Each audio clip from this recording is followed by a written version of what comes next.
మరి ఈ దినమున మనము యేసు ప్రభు వారికి పెట్టబడినటువంటి పేర్లను గురించి తెలుసుకుంటూ ఉన్నాము. ఆ క్రమంలో మనం ఈ రోజున ఎన్నవ పేరుని తెలుసుకుంటున్నామా? మూడవ పేరు. మూడవ పేరు ఏమైంది? బలవంతుడైన దేవుడు. బలవంతుడైన దేవుడు అన్నమాట. బలము అంటే ఆ బలము దేని కొరకు? మనకు సహజంగా మనము ఈ లోకపరమైనటువంటి బలాన్ని మనం కలిగి ఉంటాము. కలిగి ఉండే బలం ఎందుకు? మన పనులు చేసుకోవడానికి, అంతే కదా. అంటే పనులు అంటే ఏంటి? బాధ్యతలు, అంతేగా. మనం ఇప్పుడు మన కుటుంబాన్ని నడిపించుకోవాలన్నా, కుటుంబాన్ని గడిచేలా చేసుకోవాలన్నా కూడా మనం ఏం చేస్తున్నామో మన పనులు మనం చేసుకుంటూ, అవునా? మరి ఆ పనులు చేసుకునేటటువంటిది ఒక విధమైనటువంటి అర్థాన్ని వచ్చేలా చూసుకుంటే అది బాధ్యతే అవుతుంది కదా, అవునా? మరి యేసు ప్రభు వారు బలవంతుడైన దేవుడు అని పేరు పెట్టబడి ఉండగా అది బాధ్యతాయుతమైనటువంటి విధానమై ఉన్నది. ఆ బాధ్యత ఏమై ఉన్నది? ఆ బాధ్యతను సిలువ మూడో మాట ఆయన పలికింది ఏంటమ్మా? ఏమాట? అమ్మా, ఇదిగో నీ కుమారుడు, ఇదిగో ఇతనంటే ఒక బాధ్యతను శిష్యుడికి అప్పచెప్పాడు. ఆ శిష్యుడికి అప్పచెప్పిన ఆ బాధ్యత ఆయన మోయవలసిన భారమై ఉండగా ఆ భారాన్ని మోసేటటువంటిది ఏమైంది? బలమై ఉన్నది. అలాగే ఇక్కడ యేసు ప్రభు వారు బలవంతుడైన దేవుడు అని పెట్టబడినటువంటి ఆ పేరు సర్వలోకములో ఉన్నటువంటి సర్వ సృష్టిని మోయగలిగినటువంటి రాజ్య భారమై ఉండగా ఆ భారాన్ని ఆయన ఎంత సంతోషంగా మోస్తున్నాడు అనేటటువంటి విషయాలు మనం ఈ దినమున పరిశుద్ధ గ్రంథం నుండి ధ్యానం చేసుకుందాం. అయితే ఆ బాధ్యతాయుతమైనటువంటి ఆ యొక్క పేరుని ఆయన తీసుకున్నటకు జరిగినటువంటి పరిణామాలు, ఆ క్రమాలు, విధానాలు ఏమైనాయో మనం చూద్దాం. మొదటిగా చూడమ్మా, యెషయా గ్రంథము మొదటి అధ్యాయము. యెషయా గ్రంథము మొదటి అధ్యాయము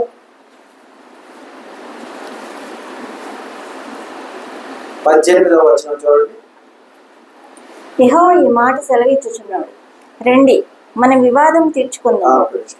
యెహోవా ఈ మాట సెలవిచ్చుచున్నాడు. ఏమంటున్నాడమ్మా? రండి మన వివాదము తీర్చుకుందాము. ఎవరిని? మనమే. మనం ఏమై ఉన్నాము? ఈ లోకపరమైనటువంటి జీవితాన్ని జీవించచ్చు ఏమా, పాప భారాన్ని కలిగి ఉండగా దేవుడు ఏమంటున్నా అంటే వివాదము. ఏంటి ఆ వివాదమైనదంటే పాప భారము. పాపం నెప్పుతో ఉన్నటువంటి నరునికి నిత్యరాజ్య వారసత్వం కోల్పోతూ ఉండగా నిత్యరాజ్య ప్రవేశం కూడా లభించడం లేదు. అర్థమైందా? ప్రతి ఒక్కరు కూడా ఆయన రాజ్యంలో ఉండాలన్నది దేవుని యొక్క సంకల్పమై ఉండగా దేవుని యొక్క ఆజ్ఞను అతిక్రమించిన వారమే మనం ఉంటూ మనము దేవుని యొక్క ఆజ్ఞను తిరస్కరించిన వారుగా మనం ఉండి ఉండగా మన విషయమై ఆయన ఏమంటూ ఉన్నారు చూడమ్మా, రండి మన వివాదము తీర్చుకుందాం. అంటే ఏంటా వివాదము? మన మీద మోపమైనటువంటి పాప భారాలు తీసివేయటకు ఆయనను, అయ్యా నేను ఏ పాపంతో లేను అని మనం చెప్పి ఆయనతో సమాధాన పడుతాడు. అర్థమైందా? అందుకని దేవుడు ఏమంటున్నాడమ్మా, రండి మన వివాదము తీర్చుకుందాం అని పిలుస్తున్నాడు. అయితే ఎలాగా? చూడండి. మీ పాపములు రక్తము వలె ఎర్రనవైనను అవి హిమం వలె తెల్లబడును, కెంపు వలె ఎర్రనవైనను అవి గొర్రెబొచ్చు వలె తెల్లని వగును. వివాదం తీర్చుకుందాం రండి అని మనం ఎక్కడికి వెళ్తే వివాదం తీర్చుకుంటాము? ఆ చెంతకు వెళ్ళాలిగా. ఏమా, వారి దగ్గరికి వెళ్తేనే కదా మన వివాదం. ఇప్పుడు మనతో ఎవరికన్నా అభ్యంతరం ఉంది, అభ్యంతరం ఉన్నప్పుడు మనం వారి యొద్దకు వెళ్తేనే కదా సమాధానం పడతాం. అవును, అందుకే కదా దేవుడు అన్నాడు, నీ హృదయం లేదు, నీ యొక్క సహోదరుని హృదయం ఉంది, నీ మీద ఏమైనా అభ్యంతరం ఉన్న ఎడల నీ యొక్క అర్పణను ఆ బలిపీఠం యొక్క పక్కన పెట్టేసి నువ్వు ముందు వెళ్ళి సమాధాన పడిన తర్వాత రా, అప్పుడు నీ అర్పణ అర్పించి నేను స్వీకరిస్తాను అన్నాడు దేవుడు. అలాగే ఇక్కడ కూడా చెప్తున్నాడు, రండి మన వివాదము తీర్చుకుందాం. మొదట ఏ విధంగా? మీరు నా యొద్దకు వచ్చినప్పుడు ఎలా ఉంటారు? మీ పాపములు రక్తము వలె ఎర్రనివై ఉన్నాయి, ఇంకా కెంపు వలె ఎర్రమైనవే. వాటిని నా యొద్దకు వచ్చేటప్పుడు నేనేం చేస్తానమ్మా? హిమము వలె తెల్లమరుస్తాను, గొర్రెబొచ్చు వలె తెల్లగా మారుస్తాను అంటున్నారు. అంటే ఆ మార్చే ఆ పని భారము కూడా ఎవరు పెట్టుకున్నారు? అవునా? మన మీద ఉందా? చూడండి, మనం చేసిన దానికి ఆయనే నేను మార్చుకుంటాను రండి అంటున్నాడు. అంతేకాదు వివాదాన్ని సమాధానం, దేవుడు మనతో సమాధానం పడటానికి పిలవటమేంటమ్మా? అంటే ఆయనకి ఏం అవసరం? అవసరం ఉందా? ఏ అవసరం లేదు ఆయన. కాబట్టి మనల్ని పిలుస్తున్నాడు, ఆయన చెంతకు రమ్మంటున్నాడు, అక్కడ సమాధానం పడదాం అంటున్నాడు ఆయన రాజ్యంలో. అయితే మన పాపాలు ఎలా ఉన్నాయి? ఎలా ఉన్నాయి మన పాపాలు? రక్తము వలెను కెంపు వలెను ఎర్రగా ఉన్నాయి. అంత ఎర్రని మన పాపాలు, అంటే మన పాప దోషాలు. ఆ రంగు మార్చగలమా? మార్చగలమా? ఇప్పుడు సహజంగా ఒక్కొక్క మనిషిలో ఇన్ని రేట్ల బ్లడ్ అని ఉంటుంది, అవునా? డాక్టర్లు సహజంగా చెప్తారు, అమ్మా నీ ఒంట్లో బ్లడ్ లేదమ్మా, చాలా తక్కువ రక్తం ఉందమ్మా అంటారు. అంటే ఇన్ని లీటర్లు అని ఒక ప్రామాణిక ఉంది అంటే, అంత లేదు అంటే అందులో ఇంకోటి ఏదో కలిసే ఉంటుందని కదా అర్థం. లైక్ వాటర్ ఇంకోటి ఏదో మిక్స్ అయి ఉంటుంది. ఎంత మిక్స్ అయి ఉన్నా కూడా నీ రక్తం ఎర్రగా ఉంటుందా? నీ యొక్క రక్తానికి మించి మోతాదులో నీళ్లు కలిసి ఉండగా నీ దేహంలో ఆ నీళ్ళ రంగులో ఉంటుందా? అలాగానే ఉంటుంది. అంటే అది కలుషితం అవ్వదు. అందులో అర్థమేంటి? మన పాపాన్ని మనము మాపి వేయటం మనకు అవకాశం లేదు. మరిన్ని పుణ్యకార్యాలు చేసినను పాపము పాపమే. అర్థమైందా? ఒక అతను వేరే అతను చంపేశాడు, అంతేనా? అందరి ముందు జరిగింది అనుకోండి, చంపేశాడు. అతని మీద ఏముంది? హత్యా నేరం ఉంది. కానీ అతనే అనేకులకు దాన ధర్మాలు చేశాడు, చాలా మందికి ప్రాణాన్ని నిలిపేలా చేశాడు. ఏమా ఆయనకు సమస్త, అంటే చాలా మందిని ఆయన ఆదుకున్నాడు. ఆయనను కోర్టు ఆయనకు వదిలిపెట్టిందా? ఎందుకు? ఎన్ని చేయగాక నువ్వు చేసిన ఒక నేరం నీ శిక్షకు కారణమవుతూ ఉన్నది. అంటే దాన్ని ఎవరు కూడా మార్చలేదు. సోల్జర్స్ ఉన్నారు, వాళ్ళు బార్డర్లో ఎంతమందిని చెప్పినా వాళ్ళ మీద శిక్ష ఉండదు. అదే జనావాసంలోకి వచ్చి ఎవరైనా ఒక్కరు చెప్పినా వాళ్ళ శిక్ష నేరం మోపడుతుంది, మరణ శిక్ష విధిస్తారు వాళ్ళు. ఎందుకని? అక్కడేంది ఇక్కడేంది, అక్కడ చేసింది అదే, ఇక్కడ చేసింది అదే కదా. అంటే అక్కడ నీకు అధికారం ఇవ్వబడింది, ఇక్కడ నీకు అధికారం లేదు. కాబట్టి మనకు దేవుని రాజ్యంలో సంతోష సమాధానాలతో ఉండడానికి మనకు అధికారం ఇవ్వబడింది. ఈ లోకములో నీ పాపాన్ని తీసివేసే అధికారం ఇవ్వబడింది. అందుకని దేవుడు మన వివాదాన్ని మనం తీర్చుకుందాం రండి అని చెబుతున్నాడు, సమాధాన పడదాం రండి అంటున్నాడు. అయితే మనం ఎలా వెళ్ళాలి? ఎలా? మనకు దారి తెలిస్తే మనం ఏం చేస్తాం? పలానా చోట ఎంత దూరమైనా పర్లేదు. ఎందుకంటే మనం చాలా మందిని చూస్తూ ఉంటాం, అస్థికలు తీసుకెళ్ళిపోయి పుణ్యనదుల్లో కలుగుతాం అని చెప్పి పట్టుకొని వాళ్ళు ప్రయాణాలు చేస్తూ చాలా మందిని మనం చూస్తుంటాం. ఎందుకంటే వారికి నమ్మకం అది. ఏమో వారి పితరులు ఆ యొక్క అస్థికలు తీసుకెళ్ళి వాళ్ళు కలిగితే వాళ్ళు ఏదో స్వర్గ ప్రాప్తి ఏదో ఒకటి వాళ్ళకు ఉన్నటువంటి నమ్మకం కొద్ది వాళ్ళు చాలా దూరం ప్రయాణం చేస్తుంటారు, చాలా వెళ్తూ ఉంటారు. అంటే వాళ్ళకి ఒక గమ్యస్థానం వాళ్ళకి తెలుసు కాబట్టి వాళ్ళు వెళ్తున్నారు. మరి మన గమ్యస్థానం ఎక్కడ? దేవుడు ఏమంటున్నాడు? తీర్చుకుందాం రండి అంటున్నాడు. ఎక్కడికి పోతాం మనం? తెలుసు మనకు దేవుడు ఎక్కడున్నాడు. పరలోక రాజ్యమందు ఆయన 24 పెద్దల మధ్య ఆసీనుడై ఉన్నాడని మనకు తెలుసు. అయితే మనం వెళ్ళడానికి అవకాశం ఉందా? లేదు. ఎందుకు లేదు? మనం ఒక మరణాన్ని కొని తెచ్చుకొని ఉన్నాం. మరణం అనేటటువంటి బంధకంలో మనం ఏమై ఉన్నామో చిక్కబడి ఉన్నాం. ఆ మరణపు బంధకం నుండి మనల్ని విడిపించడానికి మనకు ఆ శక్తి లేదు, ఆ బలం మనకు లేదు. అయితే ఈ యొక్క ఎర్రని రక్తం వలె ఉన్నటువంటి పాపాన్ని తీసివేయడానికి యేసయ్య ఏం చెప్తున్నాడు చూడండి. యోహాను సువార్త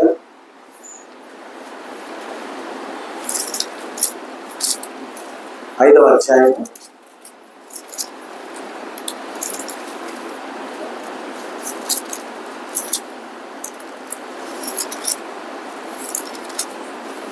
5 యోహాను సువార్త 5వ అధ్యాయం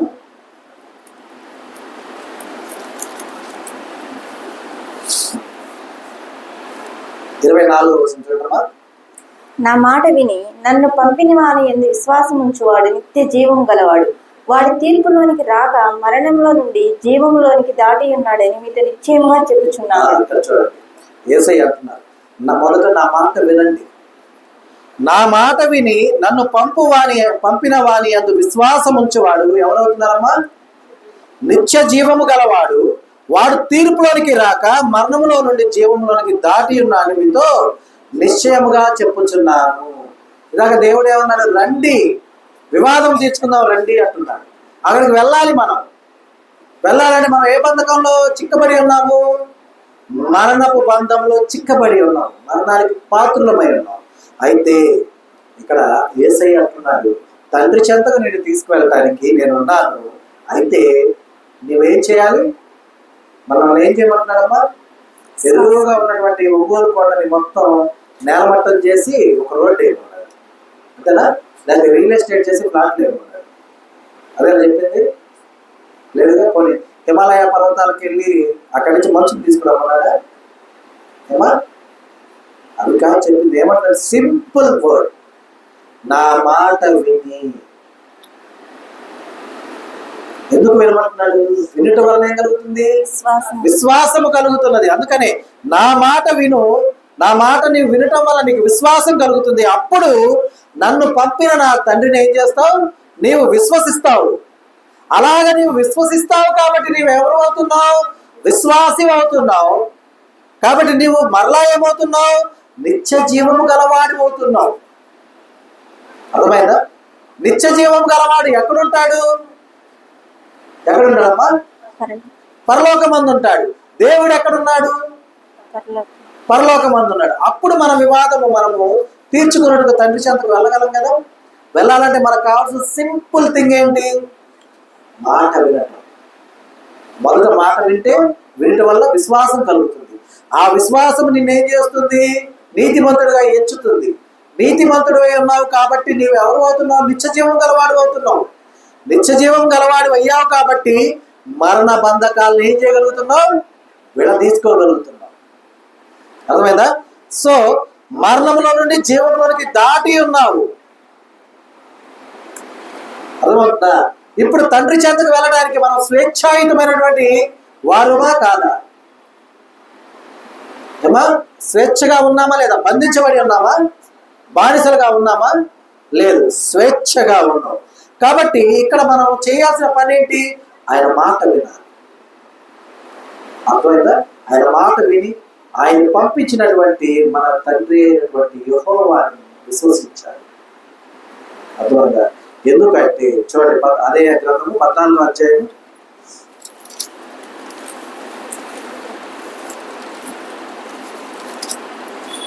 6వ వచనం చూడమ్మా. యేసు నేనే మార్గమును సత్యమును జీవమును, నా ద్వారానే తప్ప ఎవడును తండ్రి యొద్దకు రాడు. ఎందుకు నా మాట వినమంటున్నాడు తెలుసా? ఎందుకు మరణం నుండి నీవు జీవంలోకి దాటబోతున్నావో తెలుసా? ఎందుకంటే ఆయనే మార్గము సత్యము జీవమై ఉన్నాడు. మరణములో ఉన్నటువంటి నీ బంధకమును విడదీసి ఆ బంధకంలోనికి ఆయన వెళ్ళి నిన్ను స్వతంత్రునిగా చేశాడు. అర్థమైందా? నేనే మార్గము సత్యము జీవము, నా ద్వారా తప్ప తండ్రి యొద్దకు ఎవరు కూడా వెళ్ళలేదు. అలా వెళ్ళాలి కాబట్టి మీరు నా మాట వినండి. మరి వెళ్ళాలి కాబట్టి ఆయన మాట వినమంటున్నాడు. బాగుంది. ఆయన మీద అంటే మన మీద మోపబడినటువంటి పాప భారము ఇప్పుడు ఎవరు తీసుకుంటున్నారు? ఏమా ఇప్పుడు మనము పిల్లలకి కాలువ దాటిద్దాం అనుకుంటున్నాం. మనం ఎలా దాటిస్తాం? అవతల ఒడ్డుకి వెళ్ళిపోయి రండి అని పిలుస్తావా? ఏం చేస్తాం? మనం ఈ ఒడ్డు నుంచి తీసి అవతల ఒడ్డులో పెడతాం. ఆడ పెద్ద కాలువ వాగండి మళ్ళీ 100 అడుగులు ఉన్న కాలువలన్నా ఆ మూల నుంచి ఈ మూలకి ఎట్లా పెడతాం? ఈ క్వశ్చన్స్ వద్దు. మన ఇళ్ళ ముందుండేవి చిన్నపిల్లలు దాటలేనటువంటి వాటి గురించి చెప్తున్నారు. అర్థమైందా? కాబట్టి మనము ఏ రీతిగా అయితే ఆ యొక్క మరణం నుండి జీవంలోకి మనం దాటిపోవాలో మనకు తెలియదు. కాబట్టి అందు నిమిత్తం యేసయ్య ఏమన్నాడుగా? నా మాట వినండి. ఎందుకని? నిన్ను దాటించే మార్గము నేనై ఉన్నాను. నిన్ను నడిపించే సత్యము నేనై ఉన్నాను. తండ్రి చేత నిన్ను యుగ యుగములు జీవింపచేయగలిగినటువంటి జీవమును నేనై ఉన్నాను. ఈ మూడు నీకు ఇయ్యాలంటే నీ ఎర్రని పాపములు నేను కడగాలి. అర్థమైనా? రక్తము వంటి నీ పాపములు హిమముగా మార్చాలంటే నేను కడగాలి. దేంతో కడగాలి? నా రక్తముతో. మరి బలవంతుడైన దేవుడు మార్గం ఆయన అయి ఉండగా మార్గంలో సంచరించాలంటే ఆయన వారధై ఉన్నాడు. అంటే ఆయన మీద నడవమంటున్నాడు. ఆయన మీద నడవాలంటే ఆయన మార్గము అన్నప్పుడు మార్గంలో మనం అంటే ఒక దారిలో నడుస్తున్నాడే, దారి మీద నడుస్తున్నట్టేగా, అవునా కాదా?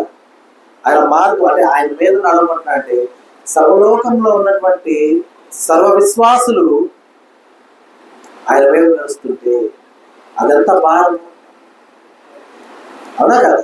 ఆ భారాన్ని ఆయన మోస్తున్నాడు. కాబట్టి నా మాట వినండి.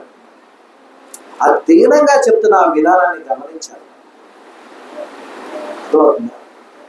ఆర్డర్గా చెప్పట్లా దేవుడు, యేసయ్య దీనంగా నా మాట వినండి. నా మాట విని నన్ను పంపిన వారి యొక్క విశ్వాసం ఉంచడం వల్ల మీరు మరణం నుండి జీవంలోనికి ఎప్పుడు తీర్పులోకి రాదు, కాబట్టి జీవంలోనికి దాటి ఉంటారు. మీతో నిశ్చయముగా చెప్పుచున్నానని చెప్తున్నాడు. ఎందుకు చెప్తున్నానంటే నేనే మార్గమును సత్యమును జీవమునై ఉన్నాను. నా ద్వారా తప్ప ఎవరును తండ్రి యొద్దకు చేరలేదు. కాబట్టి నీ పాప భారాన్ని నేను మోయడానికి వచ్చాను అని యేసు ప్రభువారు చెప్తూ ఉన్నారు. అలాగే చూడమ్మా, అపోస్తలుడైన పౌలు కొరింథీయులకు రాసినటువంటి మొదటి పత్రిక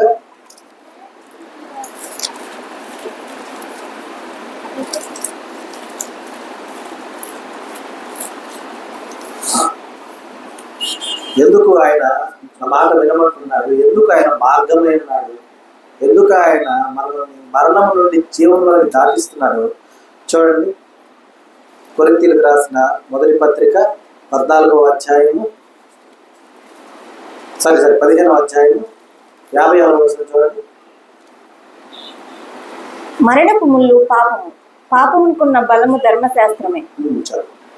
మరణము నుండి జీవంలోనికి దాటాలంటే మనల్ని పట్టి ఉంచిన మరణానికి ఉన్నటువంటి ముళ్ళ బంధకం ఏమైందమ్మా? మన మీద మోపబడిన పాపమై ఉన్నది. అయితే పాపమునుకున్న బలం ఏంటి? ఏంటి పాపముకున్న బలము? ధర్మశాస్త్రము.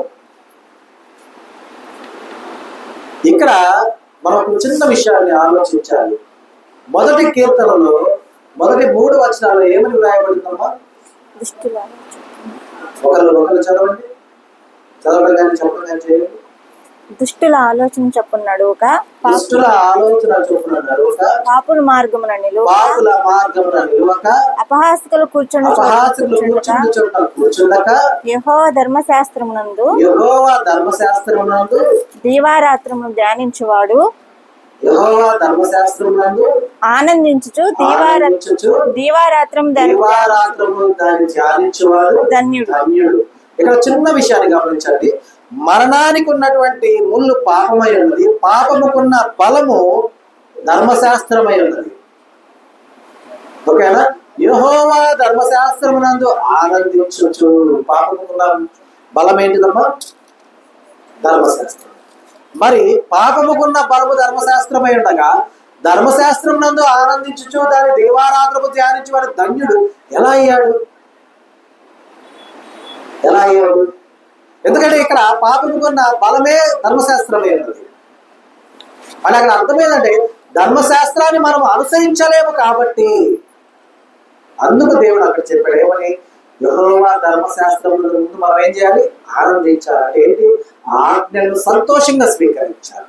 ఆజ్ఞ అనుసారమైన జీవితాన్ని జీవించిన ఆనందముతో ఉండాలి. నా దేవుడు ఇది వద్దన్నాడు, ఓకే నాకు వద్దు, తృణప్రాయం అది. అదేనా? నాకు ఇది వద్దన్నాడు నా దేవుడు, నాకు వద్దు, ఇది తీసుకోమన్నాడు, కష్టతరమే, నేను తీసుకుంటాను. అర్థమవుతుందా? సులువుగా కనపడుతుంది, అదేమో దేవుడు వద్దంటున్నాడు. కష్టంగా కనపడుతుంది, ఇదేమో తీసుకోమంటున్నాడు అని మనలో మరలా క్వశ్చన్ వేసుకొని ఇదే అదే అనే డైలమాలో మనం ఉండకూడదు. వద్దన్నాడు, నాకు వద్దు, తీసుకోమన్నాడు, తీసుకో. మరి ఆ విధానాన్ని మనం కలిగి ఉండలేము. కాబట్టి ఎందుకంటే మనకు సులభమైందే కావాలి, సంతోషమైందే కావాలి. మనం ఒక చిన్న విషయాన్ని ఆలోచిస్తాం. మనము రోడ్డు మీద వెళ్తూ ఉంటాం, మనకు ఒక మంచి బంగారపు వస్తువు దొరికింది. మనలో ఉన్న నీతి, పాపం దీన్ని ఎవరన్నా వెతుక్కుంటా వస్తారు, వాళ్ళకి ఇద్దామని వస్తే బాగుంటుంది. మనలో ఉన్న ఆశ ఏం చేస్తుందంటే ఎవరు రాకపోతే బాగుండు అని చెప్తారు కదా, అవునా కదా? నీతి ఏం చేస్తుంది? ఒకసారి వెయిట్ చేయి, వాళ్ళు వస్తారు. కానీ ఆశ ఏం చేస్తుంది? ఎవరు రాకుండా ఉంటే బాగుండు అని ఆలోచిస్తుంది. అంటే ధర్మశాస్త్ర సంబంధమైన నీతిని నువ్వు అనుసరించాలని నువ్వు మొదట ప్రయత్నం చేసావు. అయితే ఎప్పుడైతే నీకు ఆశ కలిగి నువ్వు ఈ ఆలోచన చేసావో అప్పుడు అదే ధర్మశాస్త్రము నీవు ఆలోచించిన పాపానికి ఏమైంది? బలమైంది. అంటే ఎందుకు? నువ్వు నీతిని అనుసరించలేకపోయావు కాబట్టి. అర్థమైందా? ఆ పాపము మరణానికి ఎలా ఉంది? ముళ్ళై ఉంది. అవునా? ఏమని రాయబడింది? మరణపు ముళ్ళు ఏమైంది? పాపం. పాపం అంటే అర్థం ఏంటి? ముళ్ళ కంచెలోంచి తప్పించుకు రావడం సాధ్యమేనా? రాగలుగుతాం అసలు? ఎందుకంటే మనం కదిలితే గుచ్చుకుంటూ ఉంటే ఎట్లా కదులుతాం? మనం కదలలేం కదా. ఎందుకంటే మన పాపము మన చుట్టూ చేరి మనల్ని అక్కడి నుండి వెళ్ళలేకుండా చేస్తూ గుచ్చుకుంటూ ఉండగా మనం అక్కడే ఆగిపోయాం. దానికి ఇచ్చిన ఆ ముళ్ళుకి ఇచ్చిన బలం ఏంటో తెలుసా? ధర్మశాస్త్రం. అయితే అదే ధర్మశాస్త్రాన్ని దేవుడు ఏం చెప్తున్నాడంటే ఆనందించబడుతున్నాడు. అంటే ధర్మశాస్త్రానుసారమైన జీవితాన్ని జీవించడానికి మనకు ఆనందం ఉండాలి. ఆ కార్యాలు చేయుటకు మనకు, కార్యసిద్ధి జరుగుటకు మనకు ఆసక్తి ఉండాలి, సంతోషం ఉండాలి. వద్దన్నాడంటే వద్దయ్యాను, తీసుకోమన్నాడంటే తీసుకుంటానయ్యాను. అర్థమైందా? కాబట్టి మనం గమనించాలి, యుక్తి కలిగిన వారమే మనమంతా కూడా. యుక్తి లేదా అమ్మా? తెలివి లేదా మనకు? ఉందా లేదా? తెలివి ఉందా లేదా? ఎందుకు? ఎలా వచ్చింది మనకు తెలివి? ఎలా వచ్చింది తెలివి? నేను చదువుకున్నానన్నా నాకు వచ్చింది కాదు, నేను చదువుకోలేదన్నా నాకు తెలియలేదు కాదు. ఎలా వచ్చింది? ఎలా వచ్చింది? మంచి చెడ్డలను తెలివించి వృక్ష ఫలకు రుచిని మనం అనుభవిస్తూ ఉన్నాం. ఇలా అడగండి, ఆ చెట్టు ఆడుంది, మళ్ళీ పోయి రుచి చూస్తాం, చెప్పండి దారి చెట్టు ఉంది. ఎక్కడున్నది? ఏదైనా వారంలో ఉంచబడింది. ప్రకటన గ్రంథంలో క్లియర్గా రాయబడుతుంది. అర్థమైందా? ఉంది. అయితే ఆ రుచి ఎలా తెలుస్తుంది అంటే ఇందాక చెప్పాను కదా, రుచి ఏంటో చెప్పరా? ఎవరు రాకపోతే బాగుండు అన్న ఆలోచన రాగానే వెంటనే ఆ నగ కానీ ఆ వస్తువు కానీ ఏదన్నా మనం ధరించుకుంటే ఎలా ఉంటది అనే ఊహ వచ్చేసి చూసారా? ఊహ, అదే ఆ రుచి. అర్థమైందా? ఆ రుచి అదే. కాబట్టి మనము ఆ రుచిని ఆస్వాదించే వాళ్ళగా ఉండకూడదు. నీదై ఉంటే నీకు దేవుడు నువ్వు అనుభవించు సమయంలో నీకు అందిస్తాడు, నీకు అవసరమైన సమయంలో నీకు అందిస్తాడు. ఏది కూడా నీకు దాచి ఉంచాడు దేవుడు, నీకు కొరతగా ఏది కూడా ఉంచాడు. కాబట్టి మనం గమనించాలి. అయితే మనము మన మీద ఉన్నటువంటి ఆ మరణానికి ఉన్నటువంటి ఆ యొక్క ఏమంటారమ్మా, ఆ అధికారం మన మీద, మరణానికి అధికారం ఎలా వచ్చిందంటే మనము పాపము చేసిన వాళ్ళగా ఉండగా దానికి ఇంకా బలాన్ని చేకూర్చింది. కాబట్టి మనం యెహోవా ధర్మశాస్త్రం నందు ఆనందించాలంటే మనం ఆనందించే వాళ్ళమా? మనం ఆనందిస్తాం. నిజం చెప్పండి. ఇప్పుడు అయ్యా ఇది చేయొద్దు, ఇది చేయాలి, అది చేయొద్దు అన్నది మనం చేస్తాం, చేయమని చేయం. అంటే రెండు క్రియల్లో కూడా ఏముంది? ఆజ్ఞాతిక్రమమే ఉంది. ఇప్పుడు మనం ఏమంటున్నాం? చాలా ఇన్నోసెంట్గా, ధర్మశాస్త్రం మరణానికి బలం అయితే మాకెందుకు ఇచ్చావు ప్రభు, మా నుండి తీసివేయ్యా అంటే ఎందుకు? ధర్మశాస్త్రానుసారమైన జీవితం మనకు పెను భారమై ఉన్నది, మనం భరించలేని భారమై ఉన్నది. అంత బలం మనకు లేదు. మన మోయలేని భారమై ఉన్నది. అర్థమైందా? ఆ మోయలేని భారమును మోయటకు వచ్చిన వాడై ఉన్నాడు కాబట్టి యేసయ్య ఎవరైనా బలవంతుడైన దేవుడై ఉన్నాడు. ఎలాగ బలవంతుడైన దేవుడై ఉన్నాడు చూడండి. మత్తయి సువార్త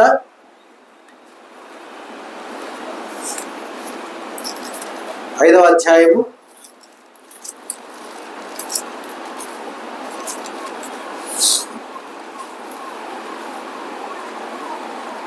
5వ అధ్యాయం 17వ వచనం చూడండి.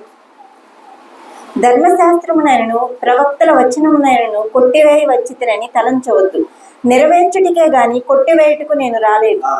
ఇది ఈ మాట యేసు ప్రభు వారు చెప్పటం నిజంగా మానవాళికి ఎంత ధన్యకరమైన మాట తెలుసా? ఎందుకంటే చూడండి ఏం చెప్తున్నాడు, ధర్మశాస్త్రమునైనను ప్రవక్తల వచనములనైనను కొట్టివేయ వచ్చితినని తలంచవద్దు. అంటే ఊరక నన్నే చెప్తా చూడండి, నేను ధర్మశాస్త్రాన్ని అనుసరించకపోతూ ఉండగా నాకై నా విధి ఏదైతే నేను ధర్మశాస్త్రాన్ని అనుభవించాలో ఆ విధిని ఆయన అనుభవిస్తూ నేను అనుభవించిన ఆ విధికి కలుగు ఆ పాప భారాన్ని కూడా ఆయన మోస్తున్నాడు. అందుకని ధర్మశాస్త్రాన్ని కొట్టివేయడానికి రాలా. ఇప్పుడు ఫ్రాంక్ బాబు ఒకవేళ ఇందాక చెప్పుకున్నట్టు ఒక వస్తువు దొరికింది అతనికి, ఇది ఇవ్వాలనుకున్నాడు, కానీ ఎవరు రాకుండా బాగుండు అనుకున్నాడు. దీన్ని నేను వేసుకుంటే లేదా దీన్ని అమ్మి డబ్బు తెచ్చుకొని ఇంకోటి ఏదైనా కొనుక్కుంటే ఎలా ఉంటుంది అనే ఊహలోకి వెళ్ళిపోయాడు.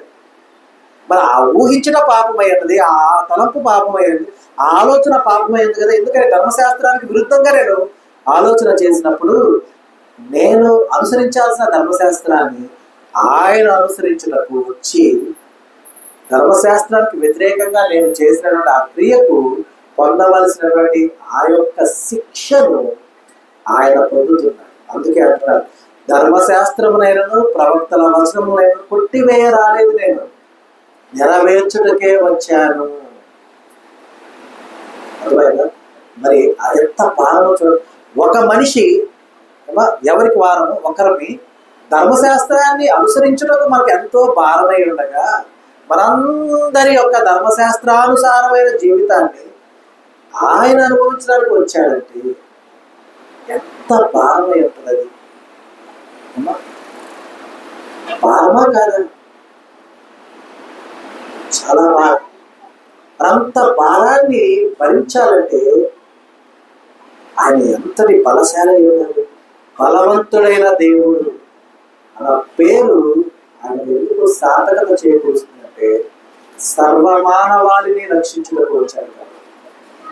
అంతేకాదు, ఒక చోట బాప్తిజం ఇచ్చి యోహాను గారు అంటారు, ఏమంటారు,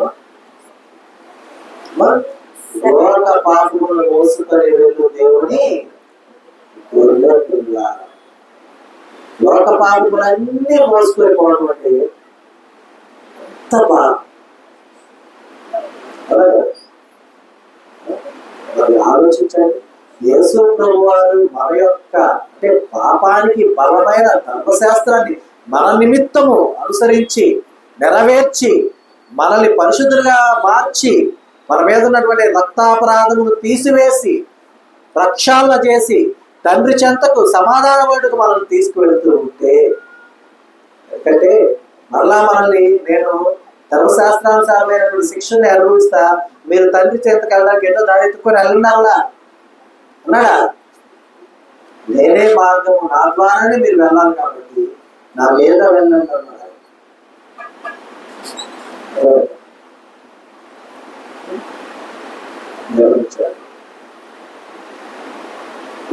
చిన్న ఎగ్జాంపుల్ చెప్తాను.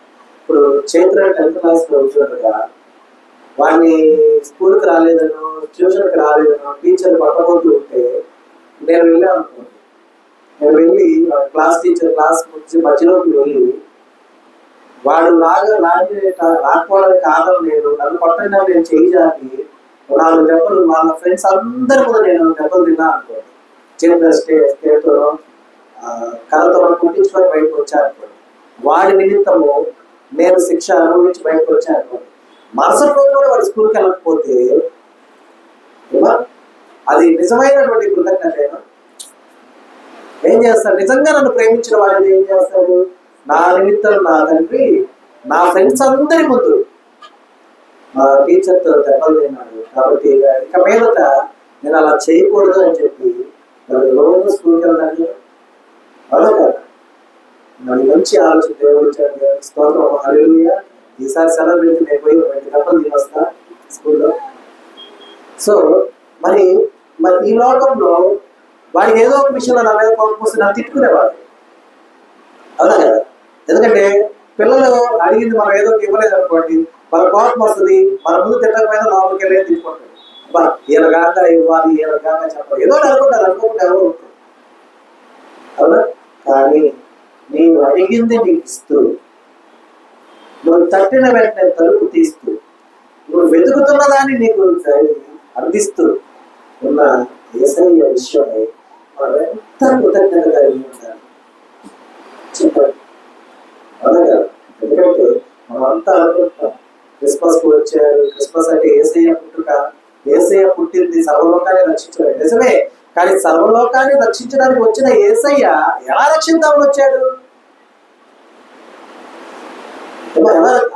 అక్కడ ఉన్నటువంటి గొర్రెల కాపరులకు 33.5 సంవత్సరం తర్వాత కానీ తెలియలా వచ్చిన లోకరక్షకుడు ఎలా నన్ను రక్షించడానికి వచ్చాడు. కానీ ఈ రోజు నీకు తెలుసుగా, వాళ్ళకంటే వాళ్ళు దూత చెప్పిన తర్వాత పరిగెత్తుకుంటూ పోయి ఆయన చూసి వచ్చిన వాళ్ళే. కానీ వాళ్ళు తెలుసుకోవడానికి 33.5 సంవత్సరం పట్టింది ఆయన చేసిన గొప్ప విధానం ఏంటి అని. కానీ నీకు నాకు మనందరికి ఆన్ స్పాట్ ఈ క్షణం మనకు తెలుసలేదు. యేసయ్య పుట్టుక నా నిమిత్తం గిట్టుటకు అని అర్థం ఏంటి? మరి పుట్టుట గిట్టుట, గిట్టుట అని తెలుసా? సరిపోదు. యేసయ్య పుట్టుక నా నిమిత్తం గిట్టుటకే. ఈ క్షణం మనకు తెలుసు. 33.5 సంవత్సరాలు పట్టింది వాళ్ళకి తెలుసుకోవడానికి. ఆ 33.5 సంవత్సరాలు వాళ్ళకి తెలియదు కాబట్టి ఎలా పడితే అలా జీవించారు అనుకోవచ్చు, ఎలా అంటే అలాగ సంచరించారు అనుకోవచ్చు, ఎలా అంటే అలా ప్రవర్తించారు అనుకోవచ్చు. కానీ ఈ క్షణంన మనందరికీ తెలియదా? పోనీ ఈ క్షణము యేసయ్య గురించి అన్యులకు కూడా తెలుసుగా, ఆయన గురించి తెలియని వారికి కూడా తెలుసుగా, ఆయన విశ్వసించిన వారికి కూడా తెలుసుగా. విశ్వసించిన వారు సైతము యేసయ్య కోసం కన్నీటి కూడా కానుస్తారు. విశ్వసించిన మనం మాత్రం ఆయన దేహం నుండి రక్తం కాలం ఉండాలి, ఏం చేయాలో ఆలోచించు.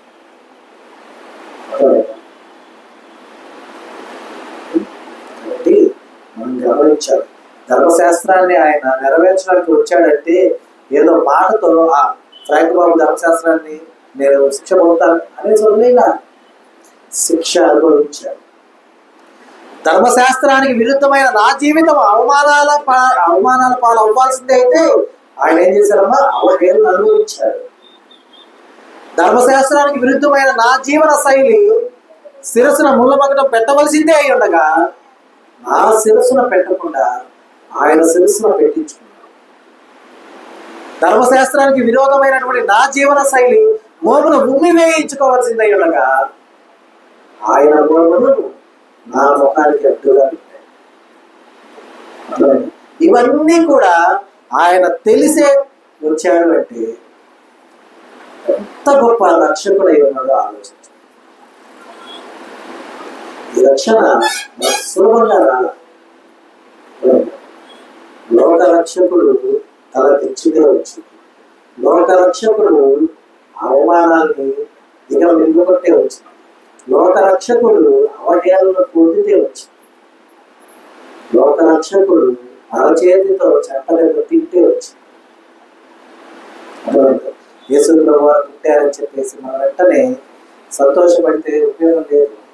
ఒక పాటకు చక్కని పాట ఉంటుంది. పాట వచ్చింది క్రిస్మస్ పండుగ, మార్పు లేకుంటే శుద్ధ పండుగ. కాబట్టి క్రిస్మస్ వెలుగులు అంటే ఇంటి మీద హంగులు, లేకపోతే రంగులు, లేకపోతే లైట్లు, ఇవన్నీ కదా. పాట చాలా చక్కగా రాశారు. ఎవరు రాశారు?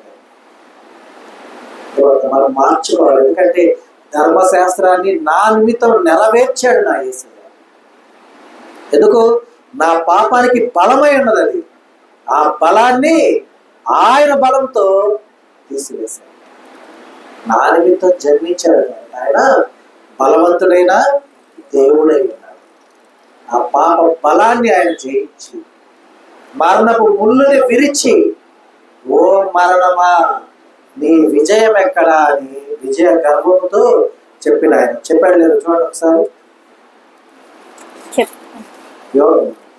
కొరింథీయులకు రాసిన మొదటి పత్రిక 15వ అధ్యాయం 55వ వచనం చూడండి.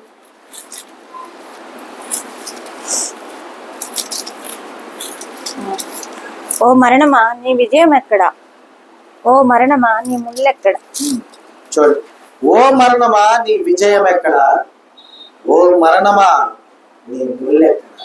అంటే మరణం ఇక్కడ ఏమడుగుతున్నాడు చూడండి. ఓ మరణమా నీ విజయం ఎక్కడ, ఓ మరణమా నీ ముళ్ళెక్కడ. అంటే నీ పాపం ఎక్కడ. నా బిడ్డ ఫ్రాంక్ బాబు విషయం, నా బిడ్డలు ప్రతి ఒక్కరు మనల్ని మనం అనుకున్నాం మన విషయమై నా యేసయ్య మాట్లాడుతున్న విధానం. ఓ మరణమా నీ ముళ్ళు ఎక్కడ, నీ విజయం ఎక్కడ, వేడ గెలిచావు, నీ బలం ఎక్కడ. ఎందుకు? నా బిడ్డ నిమిత్తం ఆ ముళ్ళు నేను గుర్తించుకున్నాను. నా బిడ్డ నిమిత్తం నేను ధర్మశాస్త్రాన్ని నెరవేర్చాను అని యేసయ్య యొక్క విజయ గర్వంతో చెప్పే విధంగా మనం కూడా జీవించేవారుగా ఉండాలి. ఎందుకంటే ఆయన ఏం చేస్తున్నాడు చూడమ్మా. 68వ కీర్తన మనం ఎలా ఉండాలో చూడండి.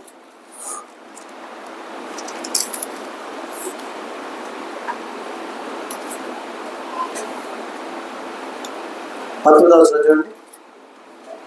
ప్రభువు స్తుతి నందును గాక, అనుదినం ఆయన మా భారం భరించుచున్నాడు. దేవుడే మాకు రక్షణకర్త అయి ఉన్నాడు.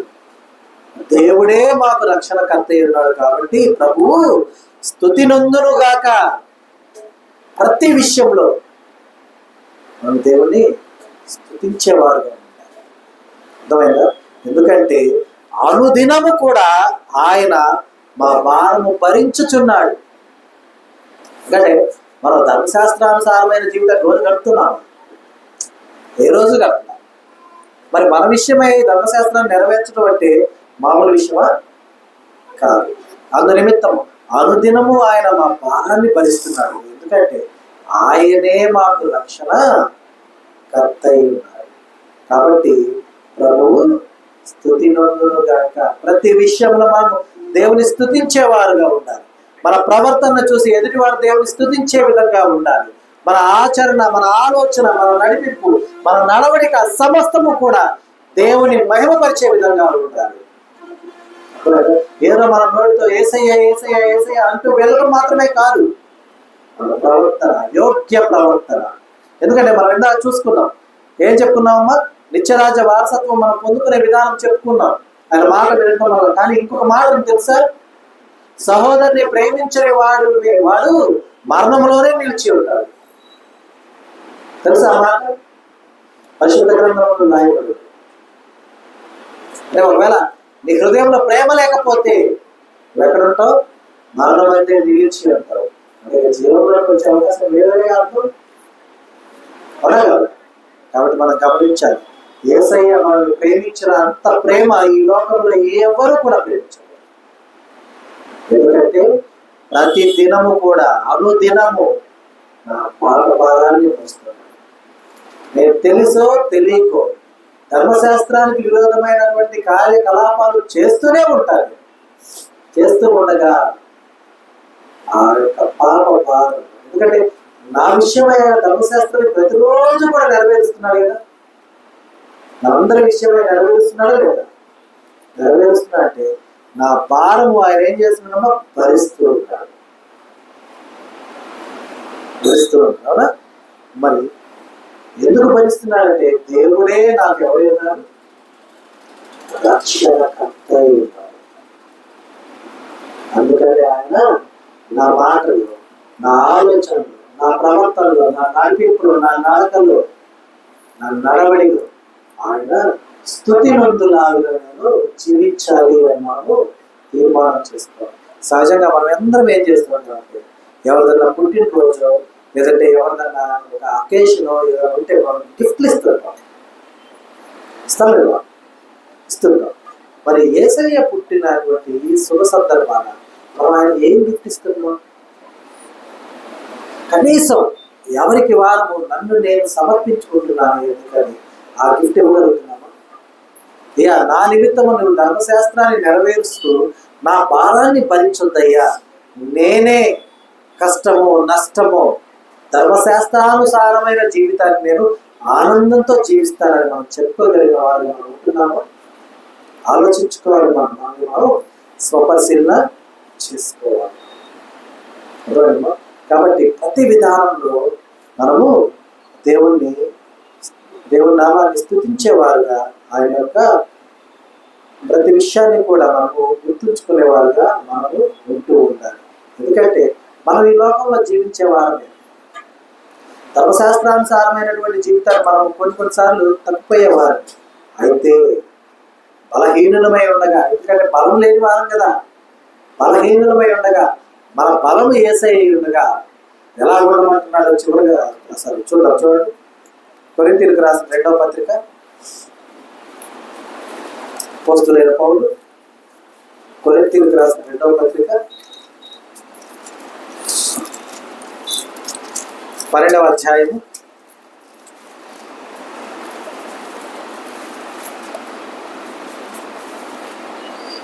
10వ వచనం చూడమ్మా. నేనెప్పుడు బలహీనుడను, అప్పుడే బలవంతుడను. కనుక క్రీస్తు నిమిత్తం నాకు కలిగిన బలహీనతల్లోనూ, నిందల్లోనూ, ఇబ్బందుల్లోనూ, హింసల్లోనూ, ఉపద్రవంలోనూ నేను సంతోషించుతున్నాను. సహజంగా మనంతా బలహీనులమే, కానీ చెప్తున్నా చూడండి, నేనెప్పుడు బలహీనుడనో అప్పుడే బలవంతుడను. ఎందుకు చెప్పండి? ఇందాక మనం చదువుకున్న లేఖనాన్ని అన్వయించుకొని చెప్పండి. నేను ఎప్పుడు బలహీనుడనో అప్పుడే బలవంతుడు. ఎందుకు? అనుదినము నా యేసయ్య నా భారాన్ని ఏం చేస్తున్నాడమ్మా? మోస్తూ ఉన్నాడు. అప్పుడు నేను బలహీనుడు ఎట్లా అవుతాను? అవునా? చూడండి, నేను ఎప్పుడు బలహీనుడనో అప్పుడే బలవంతుడను. కనుక క్రీస్తు నిమిత్తము నాకు కలిగిన బలహీనతలోను, నిందలలోను, ఇబ్బందుల్లోను, హింసల్లోను, ఉపద్రవంలోను నేను సంతోషించుచున్నాను. కృంగిపోయే వాళ్ళగా ఉండకూడదు. అర్థమైందా? మనల్ని ఎవరన్నా ఏమన్నా అంటున్నారు, ఎవరన్నా మన గురించి తప్పుగా మాట్లాడుతున్నారు, మనల్ని అవహేళన చేస్తున్నారు, మనల్ని నిందిస్తున్నారు, మనల్ని అవమానపరుస్తున్నారు అంటే వాక్యం మనకి ఎంత ఊరటిస్తుంది చూడండి. ఎందుకంటే నువ్వు అవమానపడుతున్నావు అంటే ఆ అవమానం నీ నుండి తీసివేయడానికి, ఆ అవమాన భారాన్ని ఎవరు తెలుస్తున్నారమ్మా? యేసయ్య. అంటే అప్పుడు నా అవమాన భారం ఆయన భరిస్తున్నాడంటే నాకు వెన్నంటి ఉన్నాడనే కదా అర్థం కదా, మనకు వెన్నంటి ఉన్నాడనే కదా అర్థం. ఇప్పుడు అవమానాన్ని భారంగా మనం స్వీకరించామనుకో, ఆయనకు ఇవ్వకుండా, అంటే మనం ఆలోచించామనుకో, అయ్యో వాళ్ళు ఇట్లా అన్నారే, వీళ్ళు ఇట్లా అన్నారే అని ఆలోచించామనుకో, ఆ క్షణం ఆ భారాన్ని మనమే మోస్తున్నాం అంటే మనం యేసయ్యకు దూరమైనట్టే కదా అర్థం, అవునా కదా? కాబట్టి చూడండి, నేను ఎప్పుడు బలహీనుడనో అప్పుడే బలవంతుడను. ఎందుకని? బలవంతుడైన దేవుడు నా పక్షమందుండగా, బలపరుస్తూ ఉండగా. ఒక పాటలో కూడా ఉంది, దుష్టుల క్షేమమునే చూచి నీతి వ్యర్థమని అనుకోనగా, అక్కడ ఉంటుంది. మా చరణం పాడండి. దుష్టుల క్షేమమునే చూచి ఇక నీతి వ్యర్థమని అనుకొనగా. తర్వాత వస్తుంది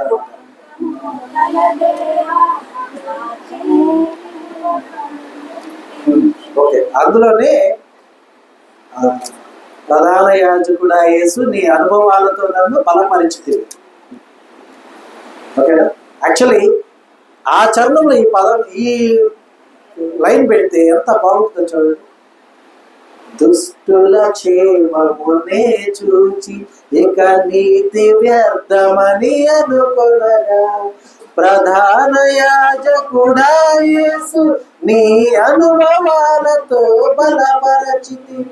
ప్రధాన యాజకుడా యేసు, నీ అనుభవాలతో బలపరచితివి. ఎడబాయని నీ కృపా నన్ను విడువదు ఎన్నటికీ.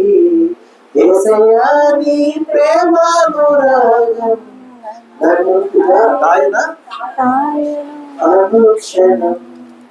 చూడండి ఎంత ప్రేమ, ఎంత వాత్సల్యం.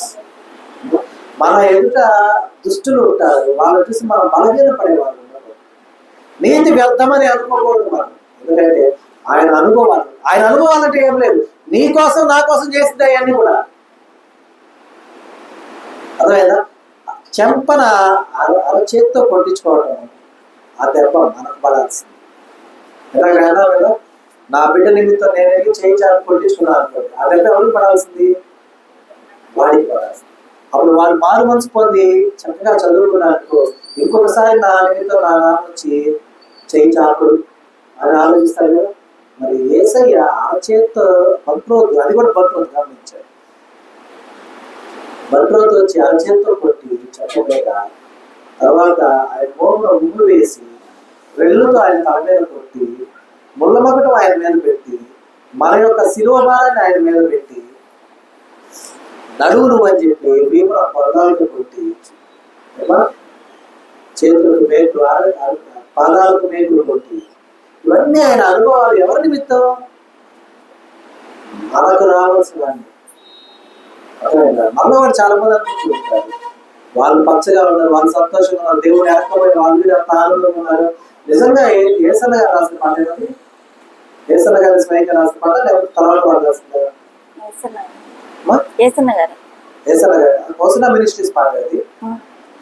సరే, తర్వాత చూడండి ఆ పాట రచయిత ఎవరు చూడండి. తర్వాత మరి ఆ పాట రాశారంటే ఆయన ఎంత నలిగిపోయింటే రాసుకుంటాడు.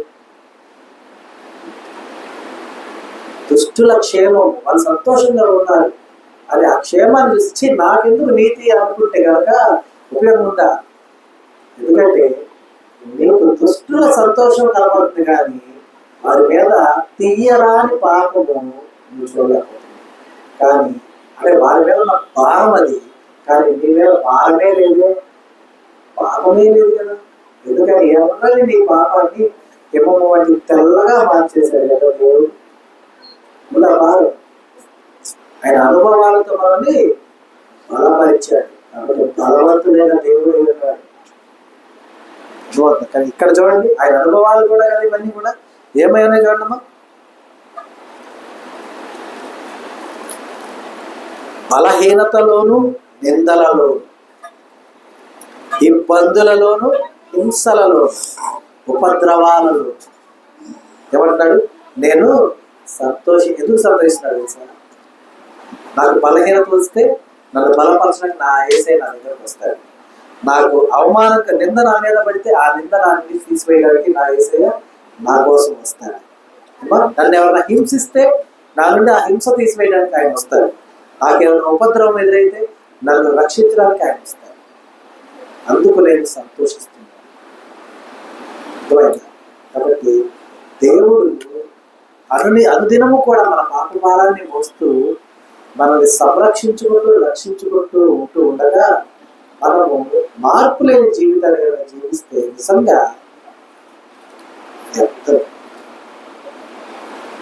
కదా, వ్యర్థమే కదా. కాబట్టి గమనించాలి, మనం ఏదో విషయంలో బలహీనం అయిపోయి అయ్యా ఇది నా వీక్నెస్, అయ్యా ఏం చేయమంటావు ప్రభు అని మనం మొత్తుకోవడం కాదు ఉపయోగకరమైనది. అయ్యా ఇది నా బలహీనతే, నేను ఎలా జయించాలో నాకు నేర్పించాను.